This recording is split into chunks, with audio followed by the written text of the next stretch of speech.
The doctor said my radius bone snapped clean in two when my own son grabbed my wrist and twisted it behind my back. I'm Dorothy Wellington, 58 years old, and I never imagined I'd be sitting in this emergency room with a cast up to my elbow, staring at assault charges against my own flesh and blood. But let me tell you how a simple family dinner turned into the biggest legal battle of my life, because what happened next would destroy my family forever, and I wasn't about to let them walk away scot-free. Before we dive into this story, I'd love to know where you're watching from. Drop your location in the comments below, hit that like button if you're ready for some serious family drama, and don't forget to subscribe because trust me, you won't want to miss how this tale of betrayal and revenge unfolds. Now, let me take you back to where it all began. For 30 years, I built something magnificent in Greenwich, Connecticut. My interior design business, Wellington Interiors, transformed the homes of senators, celebrities, and old money families who understood the value of true elegance. After my husband Charles passed 5 years ago, leaving me with an $8 million estate, I thought I had everything under control. My son Trevor had followed the path I'd carefully laid out for him, graduating from Yale and landing a prestigious position at Goldman Sachs. At 32, he was everything I'd raised him to be: sophisticated, successful, and destined for greatness. Then he brought home Stephanie. I still remember that first dinner 3 years ago when Trevor announced he was serious about some girl he'd met at a charity function. Stephanie walked into my dining room wearing a dress from Target, her nails painted in some garish pink shade, and I knew immediately she was all wrong for my son. She came from the kind of family that shopped at Walmart and considered Olive Garden fine dining. Her father had worked construction before his back gave out, and her mother cleaned houses for a living.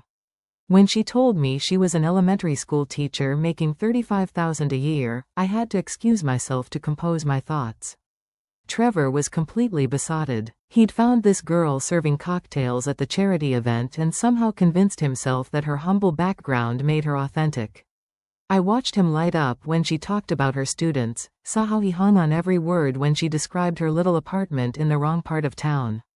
It was like watching my carefully cultivated son regress into some romantic fantasy about love conquering all. The wedding was a nightmare I'm still trying to forget. Stephanie's family arrived in rental cars, the men uncomfortable in ill-fitting suits and the women wearing dresses that looked like they belonged at a backyard barbecue. My friends from the country club whispered behind their hands about the stark contrast between our two families. When Stephanie's cousin gave a toast about how she'd always dreamed of living in a fairy tale, I felt my cheeks burn with embarrassment. But Trevor was my son, and I loved him despite his poor judgment. I accepted Stephanie into our family with as much grace as I could muster, hoping that time and proper guidance would help her grow into the role she'd married into. We established monthly dinners at my estate, where I could monitor their relationship and subtly guide Stephanie toward more appropriate behavior. Every month for 3 years, I watched my son slowly change. He began shopping at stores I'd never heard of, eating at restaurants that didn't require reservations, and worst of all, talking about moving to some suburban development with cookie-cutter houses and 2-car garages. Stephanie would sit at my antique dining table, using the wrong fork for her salad, and chatter about her students' latest projects as if anyone cared about finger painting and spelling bees. Meanwhile, my friends constantly asked when I could expect grandchildren, their voices heavy with the implication that any offspring would inherit Stephanie's inferior breeding. The tension in our house during these dinners was thick enough to cut with a knife. Trevor would catch my subtle corrections to his wife's grammar, see my barely concealed cringe when she laughed too loudly at her own jokes, and I could tell he was torn between loyalty to his mother and devotion to his wife. Stephanie, to her credit, tried desperately to fit in. She'd research wine pairings online before our dinners, practice using proper silverware, and always brought some thoughtful gift that showed she'd been listening to our previous conversations. But her efforts only highlighted how far she had to go. I found myself cataloging every flaw. The way she said, "picture" instead of "picture," how she put her elbows on the table when she got excited about a story, her habit of checking her phone during serious conversations. These weren't malicious observations, simply the natural reaction of someone who understood what was required to maintain our family's standing in society. Stephanie needed improvement, and as Trevor's mother, it was my responsibility to guide that process.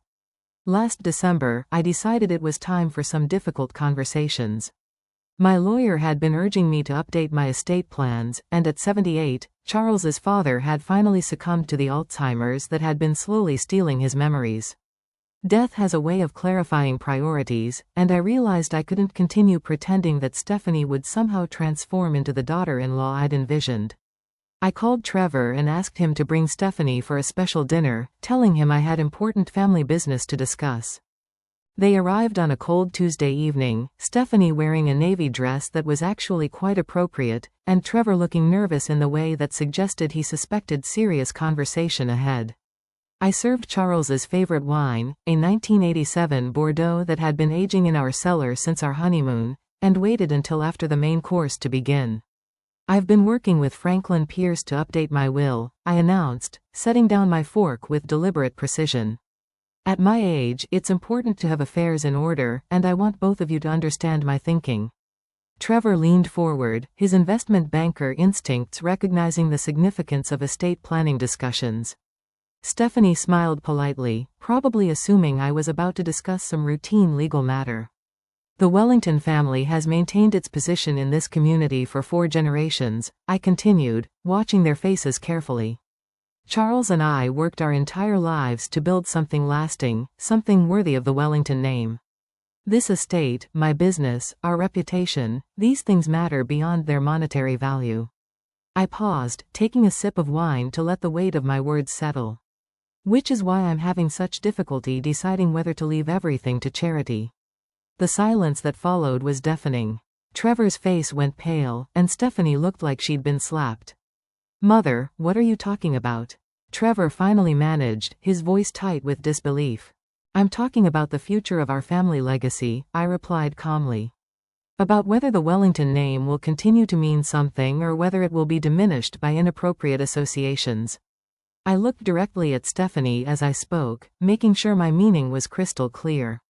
Stephanie's eyes filled with tears, but her voice was steady when she spoke. "You can't be serious about this. We've been part of this family for 3 years. I've tried so hard to fit in, to be what you wanted." The hurt in her voice was genuine, and for a moment I almost felt sorry for her.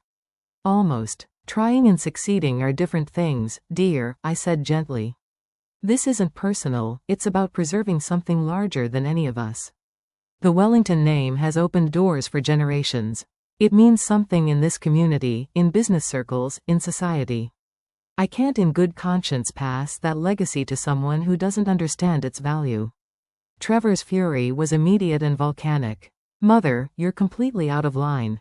Stephanie is my wife, she's family, and what you're suggesting is cruel and manipulative." His loyalty to his wife was touching, really, but it only proved how thoroughly she'd clouded his judgment. I reached across the table and took his hand. "Trevor, darling, you married beneath yourself. I know that sounds harsh, but it's simply the truth. Your father and I both came from families that understood duty, responsibility, and the importance of maintaining standards. Stephanie comes from people who punch time clocks and shop at discount stores. That's not her fault, but it's reality. Those people you're insulting are good, hardworking Americans," Stephanie said, her voice rising. "They taught me values you clearly don't understand, like treating people with respect regardless of their bank account balance." "Respect is earned," I replied firmly. "And it's maintained through choices. Your choices have consistently shown that you don't understand what being a Wellington means." I turned back to Trevor. "You could have had anyone. There are dozens of appropriate young women from good families who would have been thrilled to marry you. Instead, you chose someone who brings nothing to this family except drama and complications." Stephanie stood up so quickly her chair almost toppled backward. "I bring love to this family. I bring honesty and kindness and genuine care for your son. But apparently those things don't matter as much as having the right pedigree." Tears were streaming down her face now, and Trevor immediately moved to comfort her. "Sit down, both of you," I said firmly. "We're not finished here." But Trevor was already helping Stephanie with her coat, his jaw set in the stubborn expression I'd seen since he was a toddler. "We're absolutely finished here, Mother. What you've said tonight is unforgivable." "Then you choose her over your family's future," I called as they headed for the door. "But remember, Trevor, I control more than just the inheritance. Your mortgage, your car payments, that country club membership you enjoy so much, all of it depends on my goodwill." They paused in the doorway, and I knew my message had landed. Money talks, and they couldn't afford not to listen. After they left, I poured myself another glass of wine and called Franklin Pierce. "I want the will changed immediately," I told him. "Everything goes to the American Cancer Society unless my son comes to his senses." I wasn't bluffing. Sometimes love requires tough choices, and if Trevor needed to lose everything to understand what really mattered, then that's what would happen. 3 weeks after our disastrous dinner, my housekeeper Maria mentioned overhearing a phone conversation between Trevor and his sister Amanda. Apparently, Stephanie was pregnant. My first emotion wasn't joy or excitement about becoming a grandmother, it was pure panic. A child would cement Stephanie's place in our family permanently. Divorce would become infinitely more complicated, and Trevor would have even more reason to prioritize his wife over his mother's wishes. I spent sleepless nights calculating how this pregnancy changed everything. A grandchild meant custody battles if things went badly, meant Stephanie could claim financial support for 18 years, meant she'd forever be connected to the Wellington name regardless of what happened to her marriage. I realized that my subtle approach wasn't working fast enough. Stephanie was about to become unremovable, and desperate times called for more direct measures. My first target was her employment. Stephanie taught 4th grade at Riverside Elementary, a position she'd held for 6 years and clearly treasured. She talked endlessly about her students, their progress, their families, their little triumphs and struggles. It was obviously the source of her identity and self-worth, which made it the perfect pressure point. I called the school on a Tuesday morning, asking to speak with Principal Davis about a concerning situation involving one of his teachers. I explained that my daughter-in-law had been exhibiting increasingly unstable behavior, that I was worried about her mental health, and that I felt compelled to express my concerns about her ability to safely supervise children. I mentioned the pregnancy, suggesting that hormonal changes might be affecting her judgment and emotional stability. I wouldn't normally involve myself in personnel matters, I told Principal Davis, using my most concerned grandmother voice, but I care deeply about both Stephanie and the children in her care. Perhaps some additional supervision or a temporary reassignment might be appropriate until after the baby arrives and she's had time to adjust. Principal Davis thanked me for my concern and assured me he'd look into the situation. 2 days later, Stephanie called me in tears. She'd been called into the principal's office and questioned about her emotional state, her pregnancy symptoms, and her ability to handle classroom stress. Colleagues had been asked to report any concerning behaviors, and she was being subjected to informal observation that felt like surveillance. "I don't understand what's happening," she sobbed into the phone. "Mr. Davis won't tell me who made complaints, but suddenly everyone's watching me like I'm about to have a breakdown. I love my job, Dorothy. These kids depend on me, and now I feel like I'm walking on eggshells every single day." I made sympathetic noises and suggested that perhaps the stress of pregnancy was making her more sensitive to normal workplace dynamics. "Maybe you should consider taking early maternity leave, dear. Rest might be exactly what you need right now." But Stephanie was tougher than I'd anticipated. Instead of crumbling, she rallied her colleagues, who testified to her competence and stability. The informal observation period ended with glowing reports, and she kept her job. My second attack was more sophisticated. Greenwich society operates on reputation and gossip, and I'd spent 30 years building relationships with the right people.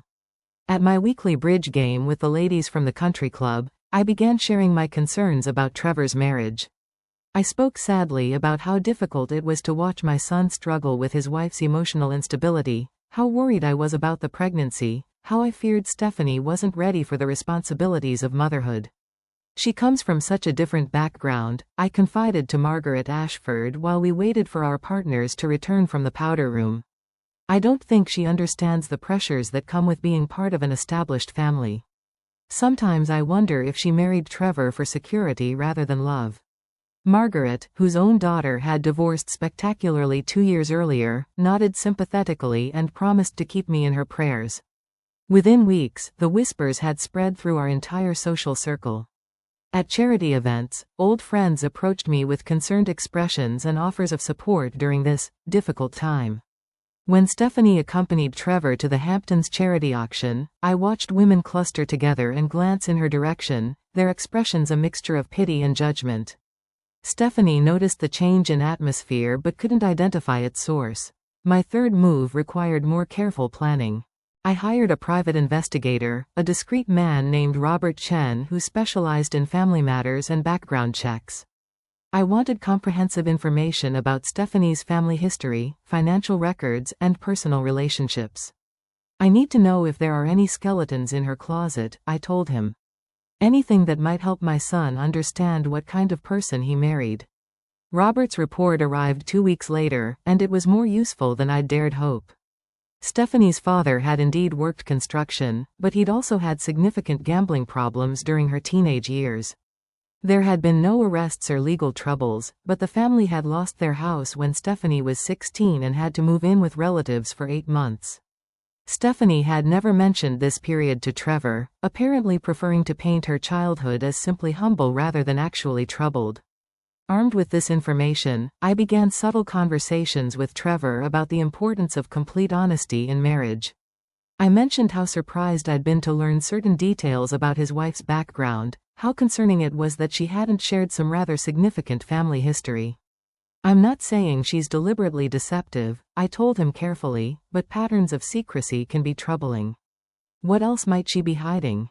Trevor initially defended Stephanie's right to privacy about painful childhood experiences, but I could see the seed of doubt taking root.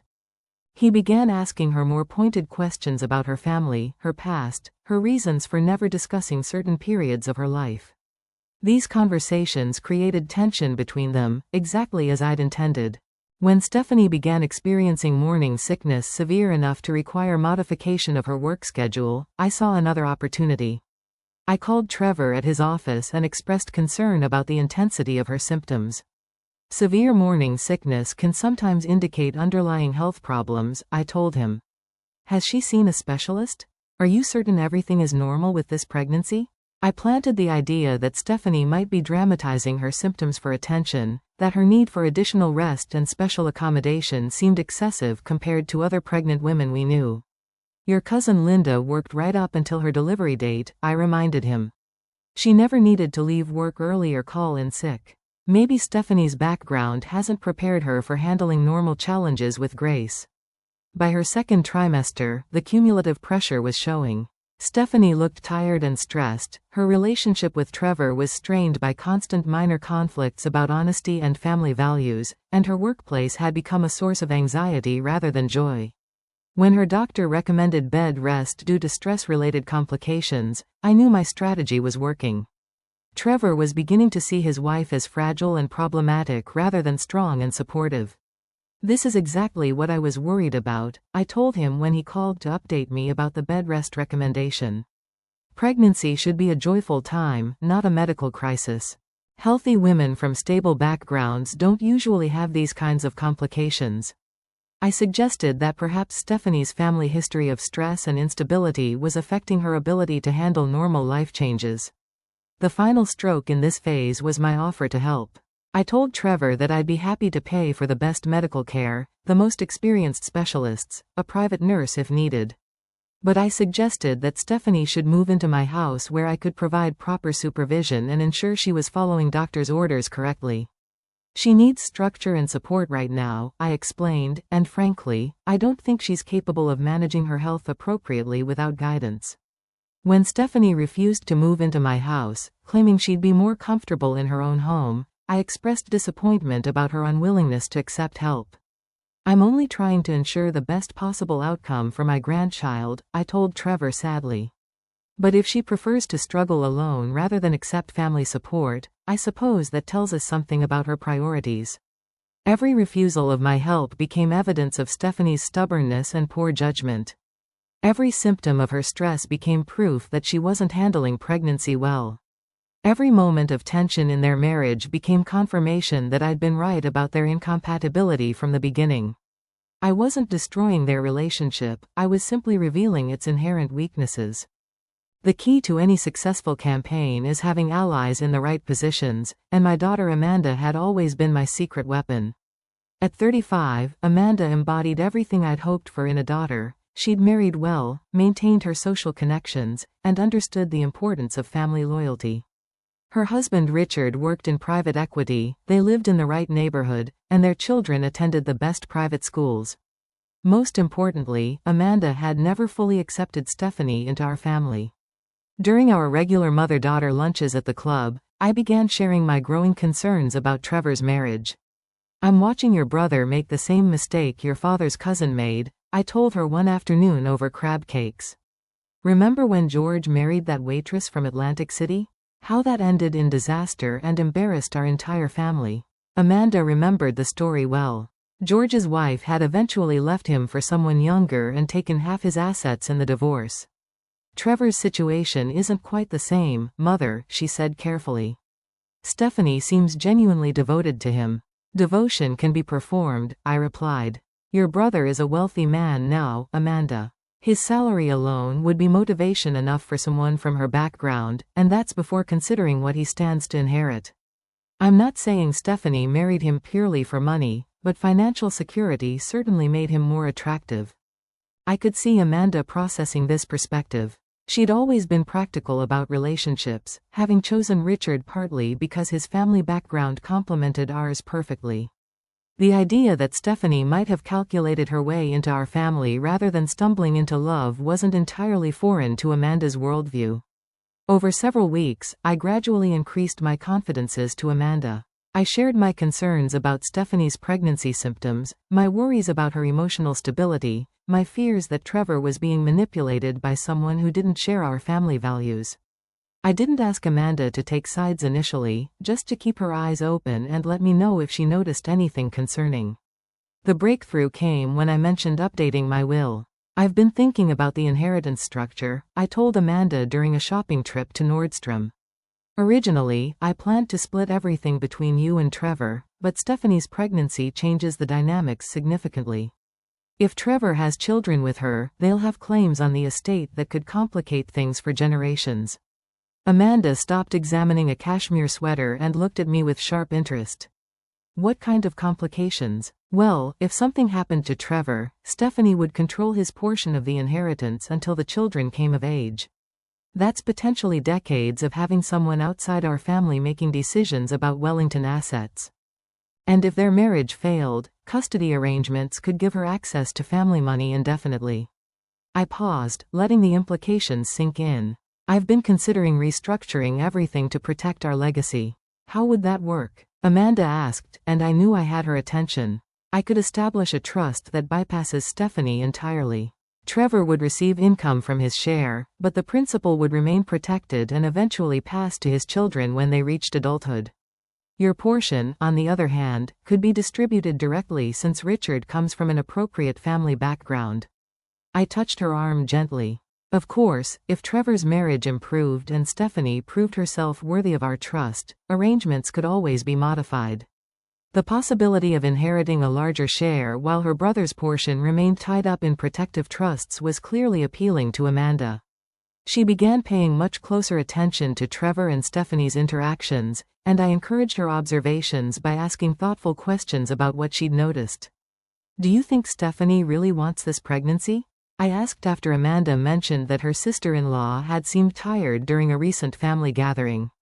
"Sometimes women have babies to secure their marriages, especially when they sense their husbands pulling away." Amanda began reporting back on conversations she'd had with Stephanie, often in contexts where Stephanie had confided personal information. When Stephanie expressed doubts about her marriage during a particularly difficult week, Amanda dutifully relayed those concerns to me. When Stephanie worried about Trevor's growing distance and coldness, Amanda shared those fears as well. I used this information strategically. When Trevor complained about feeling trapped by Stephanie's neediness, I was able to say, "Interesting that you mentioned that." Amanda noticed she's been quite clingy lately too. "Perhaps the pregnancy is making her more insecure about your relationship." Trevor began to see patterns where none existed, connections between his own observations and, independent, confirmations from his sister. The betrayal deepened when Stephanie, feeling increasingly isolated, turned to Amanda for emotional support. She confided her fears about my disapproval, her confusion about Trevor's changing behavior, her worry that she was failing as a wife and future mother. Amanda listened sympathetically, offered comfort and reassurance, and then reported every detail back to me. She actually said she sometimes thinks about whether Trevor would be happier without her, Amanda told me after one particularly vulnerable conversation with Stephanie. She feels guilty about causing tension between you two, and she's worried the stress is affecting the pregnancy. This was exactly what I needed to hear. I shared Amanda's report with Trevor, framing it as concern for his wife's mental state. According to your sister, Stephanie is having doubts about your marriage, I told him carefully. She's apparently wondering if you'd be better off without her. That kind of thinking during pregnancy can be very dangerous. Trevor was shocked that his wife had been discussing such intimate matters with his sister rather than bringing her concerns directly to him. When he confronted Stephanie about these conversations, she felt betrayed by Amanda's breach of confidence and hurt that Trevor was questioning her commitment to their marriage. Meanwhile, I continued building Amanda's investment in the outcome. I had Franklin Pierce draw up preliminary trust documents showing how the inheritance restructuring would work, and I shared relevant portions with Amanda. Seeing the actual numbers, understanding how much more she stood to inherit if Trevor's assets remained in trust, made her cooperation even more enthusiastic. When Stephanie suffered her miscarriage at 12 weeks, Amanda was the first person I called. This might actually be a blessing in disguise, I told her quietly. I know that sounds terrible, but this gives Trevor a chance to reevaluate his marriage without the complication of a child. And it removes the immediate pressure on the inheritance structure. Amanda's response revealed how completely she'd accepted my perspective. You're right, Mother. Trevor can think more clearly now about what he really wants. And Stephanie's reaction to this loss will show us what kind of person she really is. When Trevor called to tell me about the miscarriage, his voice was hollow with grief and exhaustion. We lost the baby, Mother. Stephanie started bleeding this morning, and by the time we got to the hospital, it was too late. I could hear him crying, and for a moment my maternal instincts overwhelmed my strategic planning. Oh darling, I'm so sorry, I said, and meant it. Whatever my feelings about Stephanie, I genuinely grieved the loss of my grandchild. How is Stephanie handling it? She's devastated, Trevor replied. The doctor said it was probably just one of those things that happen, but she keeps blaming herself. She thinks the stress of everything caused it. There was accusation in his voice, and I realized he was at least partially blaming me for the loss. Stress doesn't cause miscarriages, Trevor, I said firmly. What happened was a tragedy, but it wasn't anyone's fault. These things happen in 20% of pregnancies, regardless of circumstances. I paused, choosing my next words carefully. The important thing now is making sure Stephanie gets the support she needs to recover physically and emotionally. I immediately drove to the hospital, bringing flowers and genuine sympathy. Stephanie looked small and broken in her hospital bed, her face puffy from crying and her skin pale from blood loss. Whatever my reservations about her, seeing her in such pain touched something deep in my heart. I'm so sorry for your loss, dear, I said, taking her hand. I know how much you wanted this baby. For 3 days, I was the perfect grieving grandmother. I brought meals to their house, helped coordinate flowers and condolences from friends, and made sure Stephanie had everything she needed during her initial recovery. Trevor seemed surprised by my genuine compassion, and I could see him reconsidering some of his anger toward me. But as the shock wore off and I had time to process what had happened, I began to see opportunity within tragedy. Stephanie's grief was consuming and overwhelming, lasting longer and affecting her more deeply than I thought appropriate. 2 weeks after the miscarriage, she was still crying daily, barely eating, and refusing to discuss returning to work. Her doctor had cleared her physically, but emotionally she seemed unable to move forward. Grief is normal, I told Trevor during one of our phone conversations, but wallowing isn't healthy for anyone. Stephanie needs to accept what happened and focus on healing rather than dwelling on what can't be changed. I suggested that her prolonged mourning might indicate deeper psychological issues that predated the miscarriage. When Trevor mentioned that Stephanie had declined several social invitations and seemed uninterested in resuming normal activities, I expressed concern about depression. This level of withdrawal isn't typical, I told him. Most women find that staying busy and maintaining routines helps them process loss more effectively. Stephanie's reaction seems quite extreme. I decided to host a family gathering 2 weeks after the miscarriage, framing it as a way to provide Stephanie with loving support during her recovery. Being around family will help her remember that life goes on, I explained to Trevor. Isolation only makes grief worse. When he suggested that Stephanie might not be ready for social interaction, I insisted that gentle encouragement was exactly what she needed. We can't enable her withdrawal, I said firmly. Sometimes love means pushing people to take steps they're not ready for. Trust me, being around people who care about her will help more than sitting alone feeling sorry for herself. The gathering was elegant but subdued, with close family members and a few intimate friends. I'd prepared Stephanie's favorite foods and made sure everyone understood the need for sensitivity. But when Stephanie arrived, she looked terrible. She'd lost weight, her clothes hung poorly, and she seemed to barely be holding herself together. Throughout the evening, I made gentle comments about the importance of moving forward and not letting tragedy define us. Charles and I lost 2 pregnancies before Trevor was born, I shared during dinner. It was heartbreaking, but we didn't let it destroy our hope for the future. Sometimes these losses clear the way for something better. The room fell silent, and I realized my words had been poorly chosen. Stephanie began crying quietly, then more intensely, until she was sobbing so hard she could barely breathe. Trevor immediately moved to comfort her, but she pushed him away and fled to the powder room. The evening was effectively over, and I watched my guests exchange uncomfortable glances as Trevor followed his wife to check on her. I think she needs professional help, I told Amanda quietly as we cleared dishes. This level of emotional instability isn't normal grief. It's something more serious. Amanda nodded, having witnessed Stephanie's breakdown firsthand. When Trevor returned to the dining room, he was clearly angry. "Mother, what you said was incredibly insensitive. Stephanie isn't ready for advice about moving on, and she certainly doesn't need to hear about better things clearing the way." "I was trying to offer hope," I replied calmly. "Sometimes people need to hear that survival is possible, that they're stronger than they realize. Enabling prolonged grief helps no one." "You're not helping," Trevor said bluntly. "You're making everything worse with your judgments and expectations. Stephanie needs time to heal, not pressure to perform normal for your comfort." After they left, I called Dr. Harrison, a psychiatrist who belonged to our country club and had helped several family friends through difficult periods. I explained the situation and asked for his professional opinion about Stephanie's reaction to her loss. 2 weeks of intense grief following a miscarriage is actually quite normal, he told me, but if it extends much longer or interferes with basic functioning, intervention might be helpful. I filed this information away for future use. If Stephanie's grief continued much longer, I would have professional justification for suggesting therapy. And if I chose the right therapist, someone who understood our family's values and concerns, that treatment might help Stephanie see the wisdom in some of the changes I'd been suggesting. Meanwhile, I began sharing my observations about Stephanie's mental state with our social circle.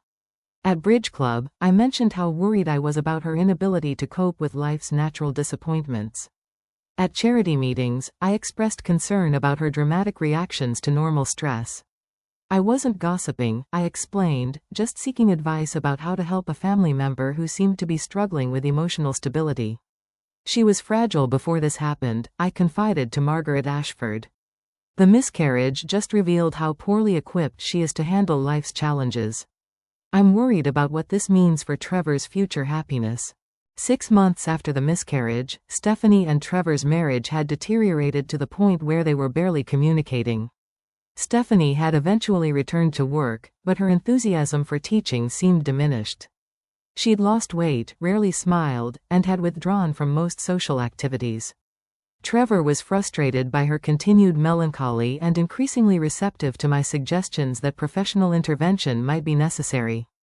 I decided it was time for the final ultimatum. During our monthly dinner, I announced that I'd completed my estate planning revisions and wanted to share the results. "Franklin Pierce and I have restructured everything to protect our family's interests," I told them as we finished our appetizers. "The new arrangements will ensure that Wellington assets remain appropriately managed regardless of future circumstances." I explained that I'd established a charitable foundation that would receive the bulk of my estate unless Trevor demonstrated his commitment to preserving our family values. You have 30 days to show me that you understand what being a Wellington means, I told him directly. If you continue prioritizing inappropriate relationships over family legacy, I'll have no choice but to protect our name through other means. Trevor's face went white. Mother, you can't be serious. You're giving me an ultimatum about my marriage? I'm giving you an opportunity to correct a mistake before it destroys everything our family has built, I replied calmly. 30 days to choose between a relationship that's clearly making you miserable and a legacy that could benefit generations. Stephanie had been silent throughout this conversation, but now she looked up with a strange expression. What exactly are you asking Trevor to choose? She said quietly. I'm asking him to prioritize his family's welfare over his personal attachments, I answered. Sometimes love means making difficult decisions about what's best for everyone involved. You're asking him to divorce me, Stephanie said flatly. That's what this is really about. I'm asking him to consider whether his current situation is serving anyone's best interests, I corrected. You've been miserable for months. Trevor's been miserable watching you struggle. Perhaps ending something that isn't working would benefit everyone. The explosion was immediate and devastating.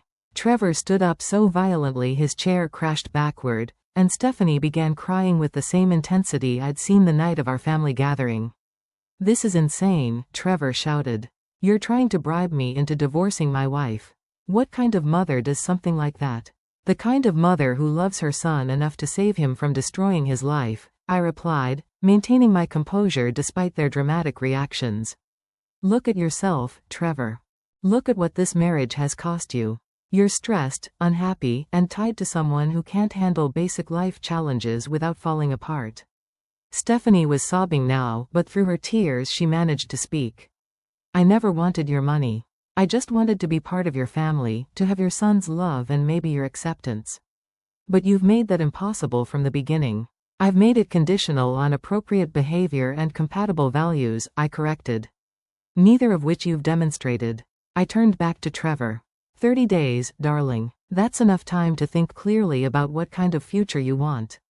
What I hadn't anticipated was Stephanie's discovery of my private investigator.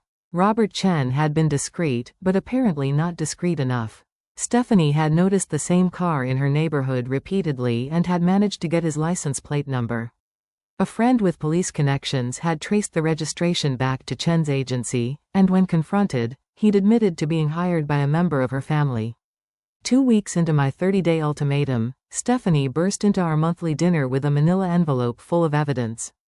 I know what you've been doing, she announced, spreading photographs and reports across my dining room table. The calls to my school, the gossip campaigns, the background investigation, all of it. Trevor stared at the documents with growing horror. There were photos of Stephanie leaving her apartment, copies of her family's financial records, transcripts of conversations Chen had recorded with her former neighbors. Mother, what the hell is this? He demanded. I felt a moment of panic, but quickly regained control. I wanted to understand what kind of person my son had married, I said calmly. Given the stakes involved, due diligence seemed appropriate. Due diligence? Stephanie's voice was shaking with rage. You've been stalking me, investigating my family, trying to destroy my career and my marriage. This isn't concern, it's harassment. It's protection, I corrected firmly. I've been protecting my son from someone who's clearly unstable and manipulative. Look at your reaction right now. Look how you're behaving. This isn't normal. Trevor was reading through the investigator's reports, his face growing darker with each page. She's right, Mother. This is harassment. You've been systematically trying to destroy my wife's life. I've been trying to open your eyes to who she really is, I replied. Every piece of information in those reports reveals something she chose to hide from you. The family financial problems, her father's gambling, the fact that they lost their house when she was a teenager. Don't you think a husband has a right to know these things? I knew about Dad's gambling, Stephanie said quietly. I told Trevor everything about my childhood before we got married. Just because I don't bring up painful memories constantly doesn't mean I was hiding anything. Trevor looked at me with an expression I'd never seen before, a mixture of disappointment and disgust that cut deeper than any angry words could have. You lied to me, he said slowly. You told me she was keeping secrets, but you knew the truth all along. I knew she'd minimized the truth, I said defensively. There's a difference between telling someone your father had gambling problems and explaining that your family lost their home and had to move in with relatives. Because that's humiliating, Stephanie shouted. Because those are painful memories that I've worked my whole life to move past. And you've been using them as weapons against me. The situation was spiraling beyond my control, but I still had one card left to play. None of this changes the fundamental problem, I said, standing up and moving to the window. You two are incompatible. This marriage has been a disaster from the beginning, and now you're both so damaged that reconciliation isn't possible. I turned back to face them, prepared to deliver the blow that would end this argument permanently. Which is why I've already contacted Dr. Harrison about having Stephanie evaluated for involuntary commitment. Her behavior over the past 6 months clearly indicates serious psychological instability. The silence that followed was absolute. Trevor and Stephanie stared at me with expressions of complete shock, as if they'd just discovered I was capable of murder. And perhaps, in a way, I was. Stephanie's discovery of my commitment plans changed everything. Somehow, she'd overheard my phone conversation with Dr. Harrison, or perhaps Trevor had warned her after our last disastrous dinner. Either way, she now understood that I wasn't just trying to pressure her into leaving my son, I was prepared to have her declared mentally incompetent and forcibly institutionalized. What I didn't realize was that Stephanie had quietly retained her own lawyer. Rebecca Martinez was a family law attorney who specialized in domestic abuse cases, and she'd immediately recognized the pattern of psychological manipulation and harassment I'd been employing.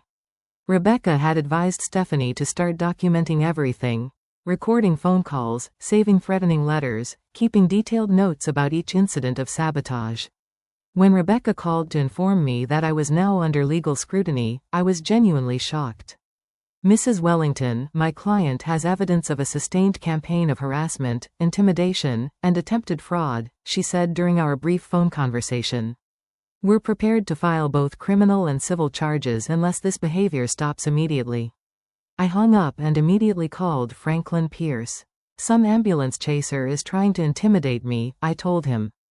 Stephanie's hired a lawyer and is making ridiculous threats about harassment charges. Franklin's response was more concerning than I'd expected. Dorothy, if they have documentation of your investigators' activities, the school board calls, and especially any evidence of threatening involuntary commitment, we could have serious problems, he said carefully. What exactly have you said or done that could be construed as coercive? As I recounted the past month's activities, I began to understand that my perfectly reasonable efforts to protect my family might be misinterpreted by people who didn't understand the stakes involved.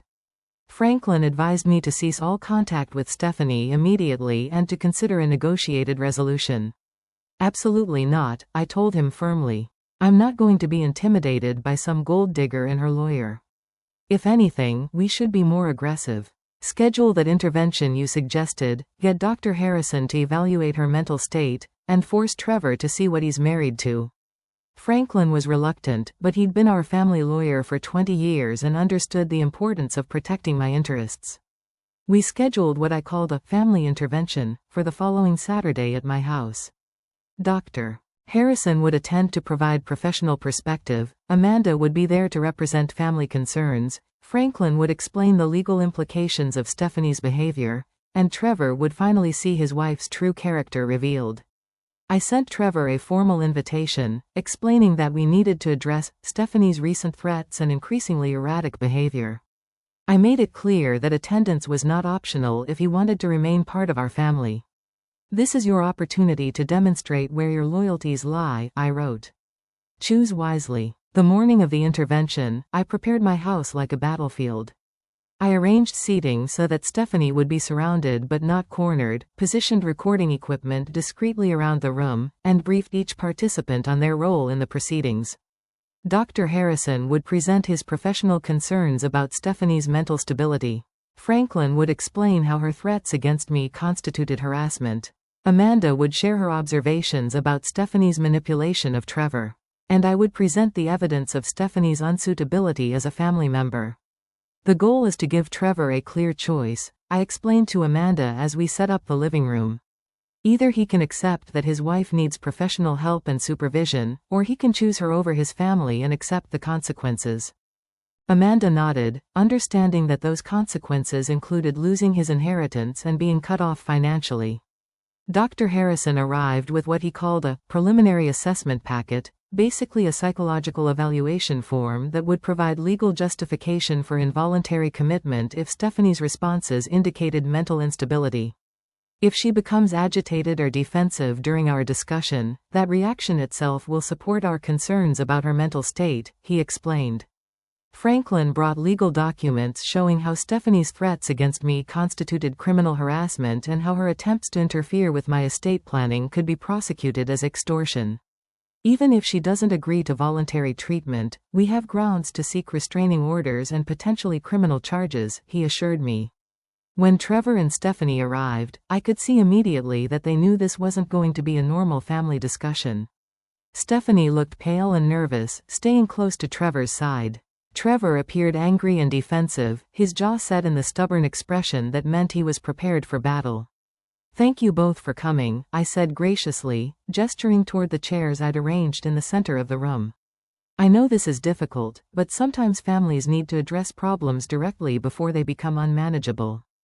Stephanie looked around the room, taking in the formal arrangement, the serious expressions, the legal documents spread across my coffee table. "This isn't a family meeting," she said quietly. "This is an ambush. This is an intervention," Dr. Harrison corrected gently. "We're here because people who care about you are concerned about your recent behavior and want to help you get the support you need." Trevor stepped protectively in front of his wife. "What behavior? What are you talking about? Stephanie hasn't done anything wrong. Threatening your mother, hiring lawyers to harass our family, making accusations about perfectly legitimate concerns," Amanda said, taking her cue perfectly. "These aren't the actions of someone thinking clearly." I could see Stephanie processing the situation, understanding that everyone in the room except her husband was working together against her. But instead of crumbling as I'd expected, she straightened her shoulders and looked directly at me. "I know exactly what this is," she said clearly. "And I'm not playing your games anymore." What happened next unfolded so quickly that even now, months later, I'm not entirely sure how a civilized intervention became a physical confrontation that ended with assault charges and broken bones. But I remember the exact moment when Stephanie stopped being a victim and became a threat to everything I'd worked to protect. "Before we begin," Stephanie said, reaching into her purse, "I want everyone to know that I'm recording this conversation." She pulled out her phone and set it on the coffee table, the red recording light clearly visible. "I have legal advice about documentation, and I want everything said here to be part of the official record." The room erupted in protests. Franklin immediately objected that recording without consent violated privacy laws. Dr. Harrison expressed concern about patient confidentiality, and I felt a surge of panic about what might be captured on that device. "Put that away immediately," I demanded. "This is my house, and you don't have permission to record anything." "Actually, I do," Stephanie replied calmly. "Connecticut is a one-party consent state, which means I can record any conversation I'm part of." My lawyer explained the law very clearly. She looked around the room with a steady gaze that was entirely different from the tearful, broken woman I'd been dealing with for months. Trevor was staring at his wife with surprise. "Stephanie, what's going on?" "What lawyer?" "The lawyer I hired when your mother tried to have me committed," Stephanie said, never taking her eyes off me. "Rebecca Martinez, who specializes in psychological abuse cases. She's been helping me understand exactly what's been happening to our family." Dr. Harrison leaned forward with professional interest. "Stephanie, feeling persecuted is often a symptom of underlying mental health issues. The fact that you think people are conspiring against you might indicate that you need more help than we originally realized." "I don't think people are conspiring against me," Stephanie replied. "I have evidence that people are conspiring against me." She pulled a manila envelope from her purse and began spreading documents across the table next to her phone. "Private investigator reports paid for by Dorothy. Transcripts of phone calls she made to my school principal. Witness statements from people at the country club who heard her spreading lies about my mental health." I watched in growing horror as months of careful planning was laid bare for everyone to see. But more terrifying than the exposure was the transformation I was witnessing in Stephanie herself. Gone was the weeping, fragile woman who'd been crumbling under pressure. In her place sat someone calm, prepared, and completely in control. This entire intervention is part of a documented pattern of harassment, Stephanie continued, organizing the papers efficiently. Dorothy has been systematically trying to destroy my marriage, my career, and my mental health for over a year. Today's gathering, with a psychiatrist and a lawyer present, represents escalation to forcible institutionalization. Franklin tried to interrupt, but Stephanie held up her hand. I'm not finished. Dr. Harrison, you've never examined me or spoken with me privately, yet you're here to provide professional opinions about my mental state. That's unethical and potentially illegal.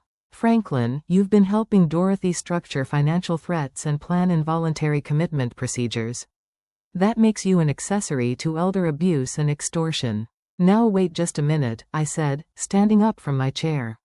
The situation was spiraling beyond any scenario I'd planned for. You can't come into my home and make accusations against people who are trying to help you. Help me? Stephanie's voice rose for the first time, and I heard genuine anger breaking through her controlled facade. You've tried to get me fired, you've spread lies about me to destroy my reputation, you've hired people to stalk me, and now you're trying to have me locked up in a psychiatric facility. In what universe is any of that helping? Trevor was looking back and forth between his wife and me with growing confusion. Mother, is this true? Did you really hire someone to investigate Stephanie? Before I could answer, Amanda spoke up. She was protecting you, Trevor. Stephanie's been manipulating you from the beginning, and Mother was trying to show you the truth. What manipulation? Trevor demanded. Give me one specific example of how Stephanie has manipulated me. The silence that followed was telling. For all our months of planning and documentation, none of us could point to a single instance where Stephanie had actually behaved manipulatively. She'd been honest about her background, faithful in her marriage, dedicated to her career, and supportive of Trevor's relationship with our family even when I made it clear she wasn't welcome. The manipulation is subtle, Dr. Harrison offered. Making herself seem vulnerable to gain sympathy, creating dependency by appearing helpless, using emotional responses to avoid accountability. Like crying when I miscarried our baby? Stephanie asked quietly. Was that manipulative? Or when I got upset about being investigated by private detectives, was that me avoiding accountability? She turned to Trevor. Have I ever asked you to choose between me and your family?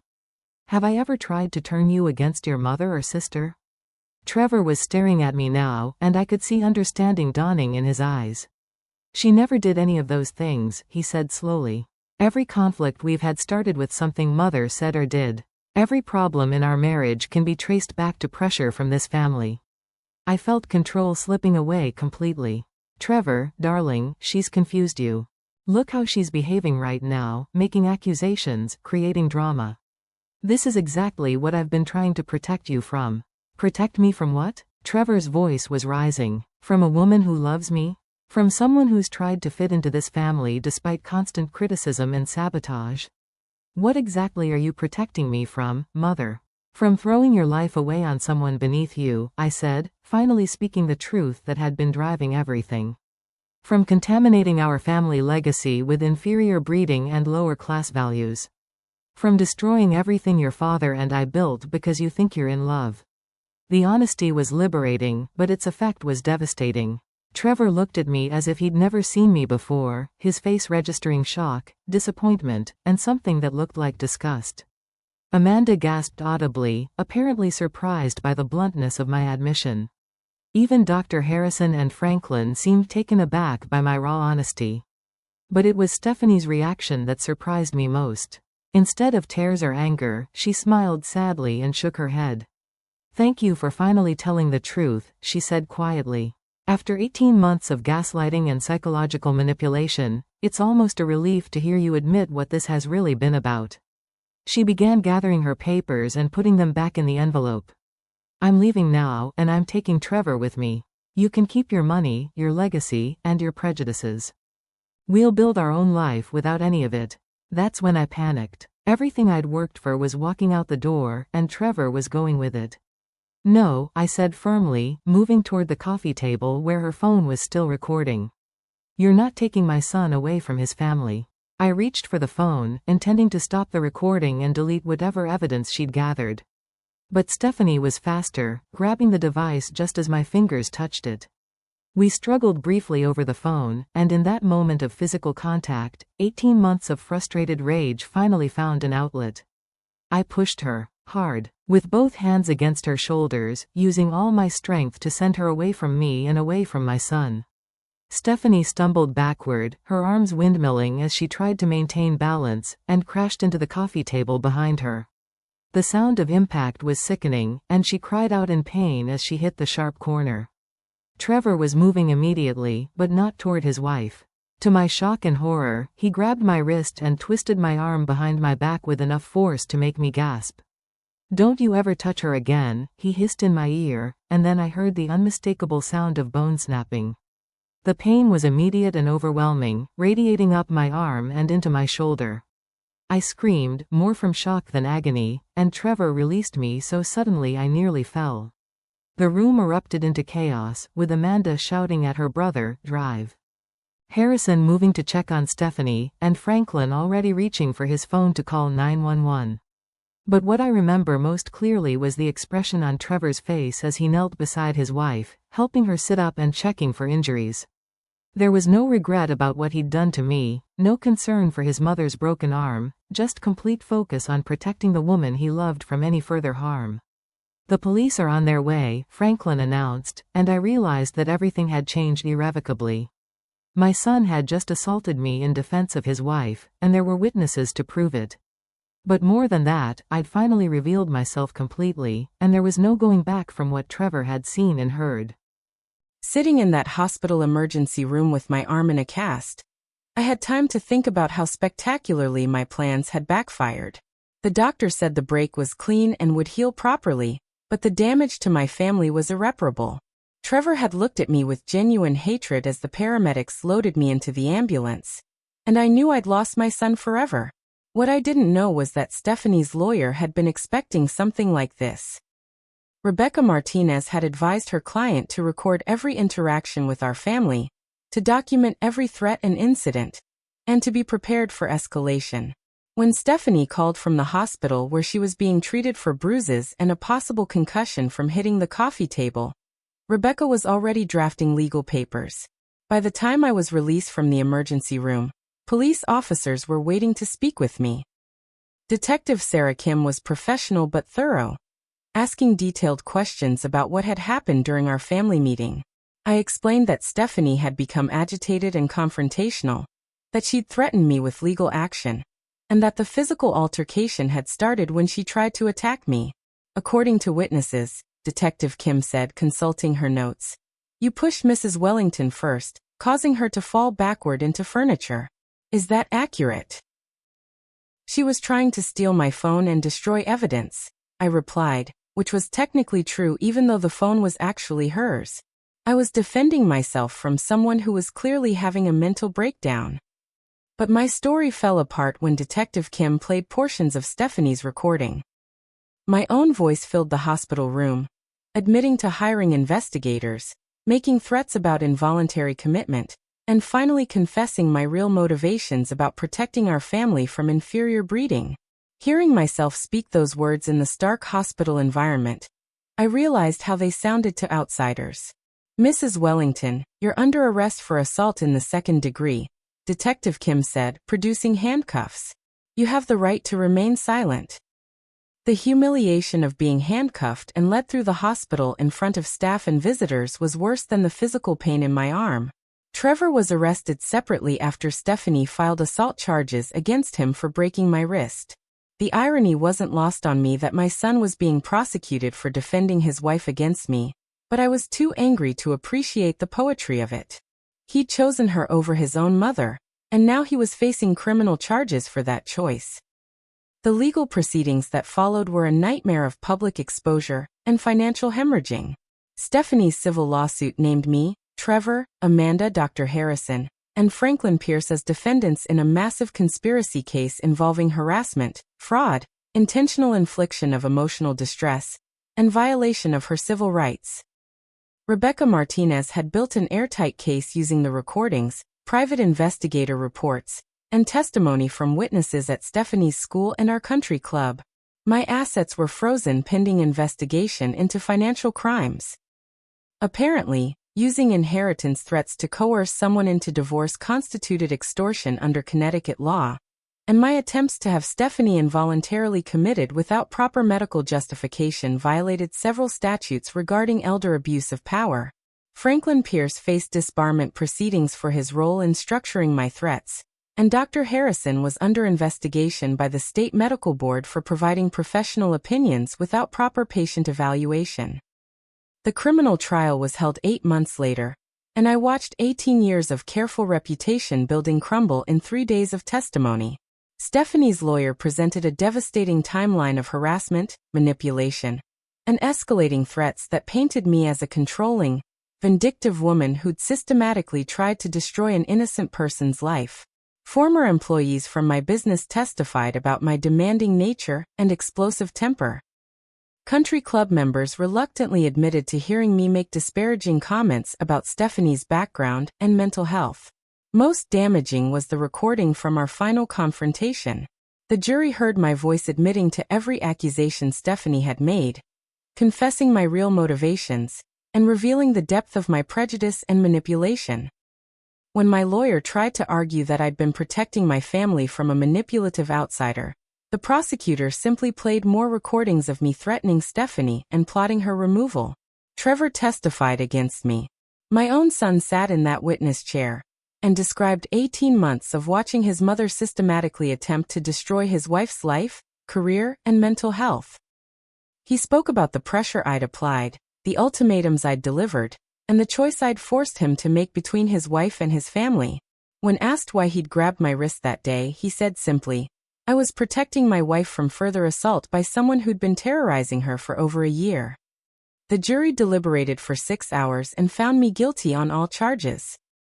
The judge sentenced me to 18 months in minimum security prison, 3 years of probation, and restitution payments that effectively bankrupted me.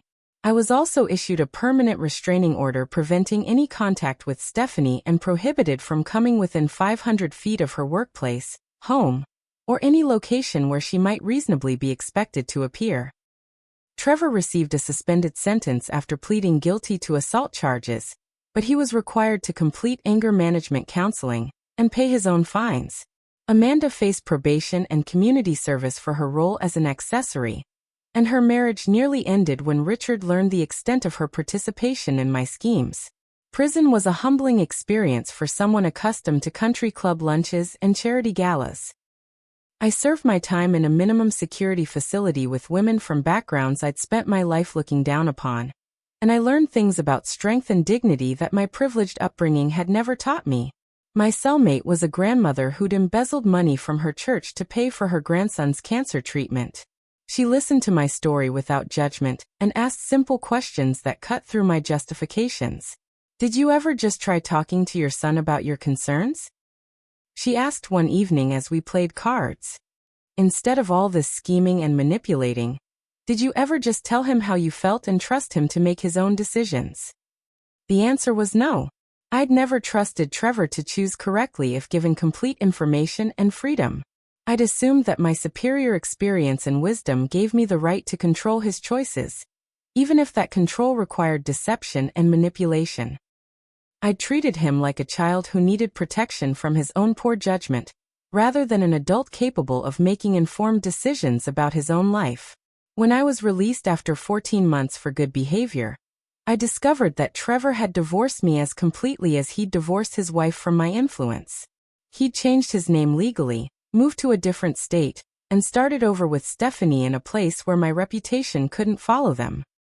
My attempts to contact him through intermediaries were rebuffed, and the letters I sent were returned unopened.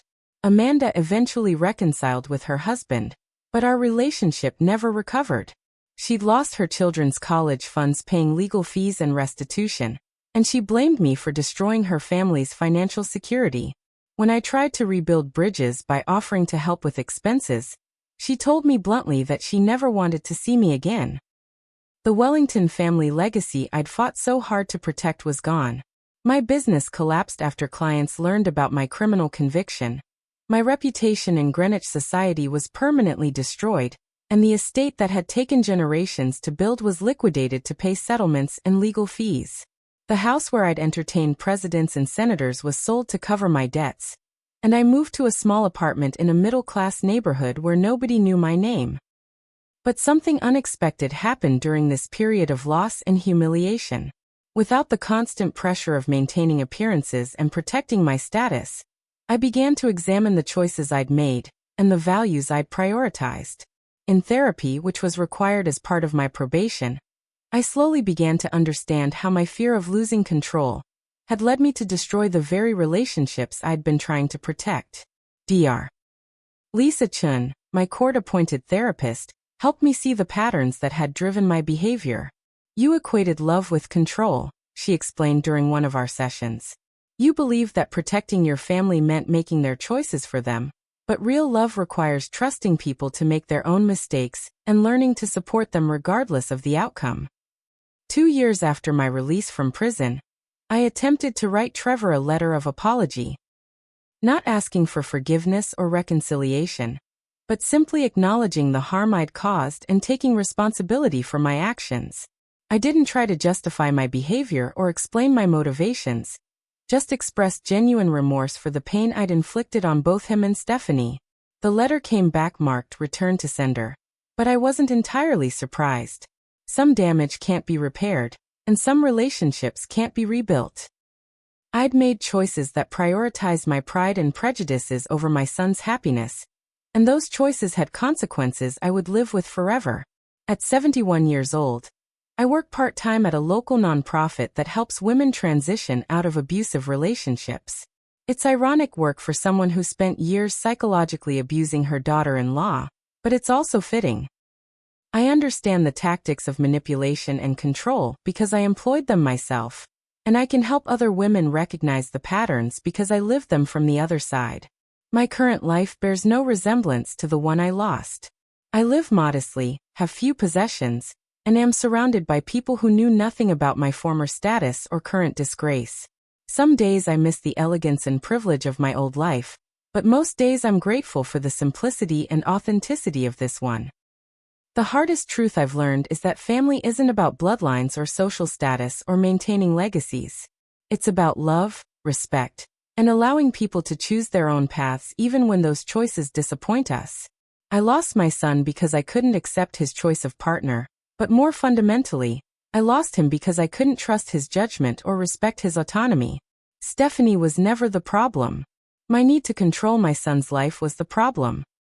My inability to accept that love comes in different packages and from different backgrounds was the problem. My conviction that my way was the only right way was the problem. If I could go back and change things, I would start with a simple conversation. I would tell Trevor that I had concerns about his choice but that I trusted him to know what was best for his own life. I would welcome Stephanie into our family with genuine warmth, and help her feel valued rather than judged. I would focus on building relationships instead of maintaining control. But I can't go back, and regret is a luxury I can't afford. Instead, I try to use my experience to help other families avoid the mistakes I made. I speak at workshops about family dynamics and the dangers of conditional love. I share my story as a cautionary tale about what happens when fear and pride override compassion and respect. Sometimes people ask if I'm bitter about losing everything to protect my son from a marriage I thought was wrong. The answer is complicated. I'm sad about the relationships I destroyed and the pain I caused. I grieve the loss of my son and the grandchildren I'll never know. But I'm not bitter because I understand now that I wasn't protecting Trevor from anything. I was protecting myself from accepting that my values weren't his values and my choices weren't his choices. The family you choose is sometimes better than the family you're born into. And love that comes with conditions isn't really love at all. These are lessons I learned too late to save my own family, but maybe sharing them can help someone else make different choices. Trevor chose Stephanie, and he was right to choose her. She loved him genuinely, supported his dreams, and brought joy to his life in ways that my approval and financial support never could. I should have celebrated their love instead of trying to destroy it. I should have trusted my son's judgment instead of questioning it. I should have opened my heart instead of closing my mind. Today, I live with the consequences of my choices, but I also live with the hope that other families can learn from my mistakes. Love doesn't require perfect breeding or social compatibility. It requires respect, trust, and the wisdom to know that sometimes the best thing you can do for someone you love is let them go. So to anyone watching this who sees their family reflected in my story, please consider the cost of holding too tightly to expectations and prejudices. Your children's happiness is worth more than your pride, and their love is worth more than your control. Don't make the mistakes I made. Don't lose your family trying to save it from choices you wouldn't make yourself.